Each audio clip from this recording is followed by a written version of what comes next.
নমস্কার বন্ধুরা, মহাশিবরাত্রির আমি আগে একটু ছোট্ট প্রসাদের আয়োজন করেছি। আমি বাচ্চাদেরকে একটু দেবো আমার মনের বাসনা পূর্ণ করার জন্য। ভগবান এই হর হর মহাদেবের উপলক্ষে আমি এই প্রসাদটা রান্না করব, প্রসাদটা তৈরি করব। আপনারা ভিডিওটা ভালো লাগলে আমাকে লাইক কমেন্ট শেয়ার করবেন। এই যে এখানে আমি তো সবজি বানিয়ে নিয়েছি, যে মটরশুঁটি আছে, এই যে মুগ ডাল, আর এই যে আতপ চাল দিয়ে আমি একটু খিচুড়ি প্রসাদ রান্না করব। আপনারা দেখুন আমি কিভাবে রান্নাটা করি, আর ভক্তদের আমি প্রসাদ দেবো। আর যেখানে গোবিন্দভোগ চাল ধুয়ে রেখেছি, যে হাঁড়ি বসিয়ে দিয়েছি, আমি দুধ চা ফোটাচ্ছি, ওখানে আমি একটু পায়েসের ব্যবস্থা করব। তাই আমি আজকে ব্লগটা শুরু করছি। দেখুন বন্ধুরা, আমার পায়েসটা প্রায় হয়ে এসেছে। এই যে চালটা ফুটে গেছে। এবার আমি পায়েসটা বানাবো, নলেন গুড়ের পায়েস। এখন আমি কিশমিশটা দিয়ে দিচ্ছি। এবার আমি আরেকটু জাল দিয়ে তারপর আমি গুড়টা দিয়ে দেবো। দেখুন বন্ধুরা, আমার পায়েসটা হয়ে গেছে। এবার আমি এই যে নলেন গুড়টা দিয়ে দেবো। এবার আমি একটু নেড়ে দেবো।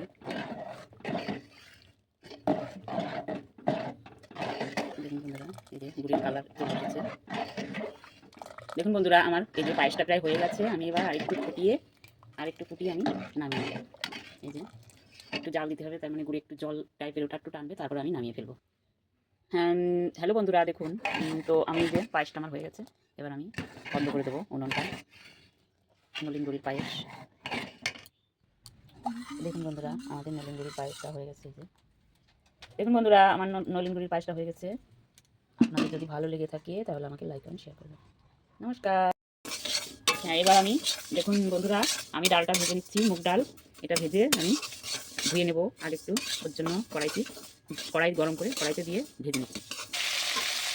হ্যালো বন্ধুরা, দেখুন আমি সবজিগুলো সব ভেজে নিচ্ছি। আগে ফুলকপি ভেজে নিচ্ছি, তারপরে সব সবজিগুলো আমি ফ্রাই করে নেবো। তারপর আমি খিচুড়িটা বসিয়ে দেবো। ফুলকপিটা আমার ভাজা হয়ে গেছে। এবার আমি নামিয়ে ফেলবো। একটু লাল লাল করে ভেজে নিচ্ছি। এবার আমি চিনি বাদামগুলো লাল করে ভেজে নিলাম। এবার মটরশুঁটিগুলো ভেজে নিচ্ছি। এই যে আমি মটরশুঁটিগুলো ভেজে নিচ্ছি। দেখুন বন্ধুরা, আমার মটরশুঁটিগুলো ভাজা হয়ে গেছে। এবার আমি তেল দিয়ে দিয়েছি কড়াইতে বেশ খানিক, আর এই যে শুকনো লঙ্কা তেজপাতা ফোড়ন দিয়ে দিলাম, আর এই যে জিরে দিয়ে দিলাম। দিয়ে এবার ফোড়ন দিয়ে এবার আমি একবারে এই যে সবজিগুলো সাঁতলিয়ে নেব। দেখুন বন্ধুরা, আমার সব সবজি ভাজা হয়ে গেছে। এবার আমি এই যে হাঁড়িতে জল বসিয়ে দিয়েছি। ডালটা ধুয়ে জল ফুটলেই আমি দিয়ে দেবো। দেখুন বন্ধুরা, কত সুন্দর। তো দেখুন বন্ধুরা, আমার জলটা গরম হয়ে গেছে। আমি ডালটা আগে দিয়ে দেবো। ডালটা ভেজে ধুয়ে রেখেছিলাম, এই যে ডালটা আগে দিয়ে দেবো। মানে আতপ চালের খিচুড়ি বানাবো, তো ওর জন্য ডালটা আগে ফুটলে তারপরে সবজিটা দেবো, তারপরে চালটা দেবো। এই সবজিগুলো দিয়ে দিচ্ছি। যাও, আমাদের ঘরেই খাও। হ্যালো বন্ধুরা, দেখুন আমার প্রসাদ এখন রেডি। এখন আমি ঘি দিয়ে নামিয়ে ফেলবো। দেখুন বন্ধুরা, এই মহাপ্রসাদের ভিডিওটা যদি ভালো লাগে তাহলে আমাকে লাইক কমেন্ট শেয়ার করবেন। ঘি গরম মশলা দিয়ে দিয়েছি। এবার একটু রেস্টে রাখবে, যে ঢেকে দিয়ে এবার বন্ধ করে দেবো। দিয়ে দেখুন বন্ধুরা, আমার প্রসাদ রেডি। এই যে থালায় বেড়েছে, এই যে পায়েস, আর এই যে প্রসাদ।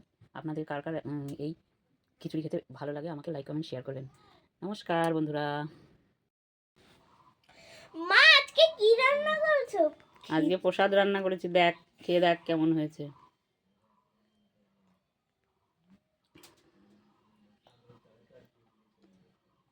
মা খুব সুন্দর হয়েছে। শিব পুজোর প্রসাদ। বন্ধুরা, কার কার ভালো লাগে আমাদের বাড়ি চলে আসুন।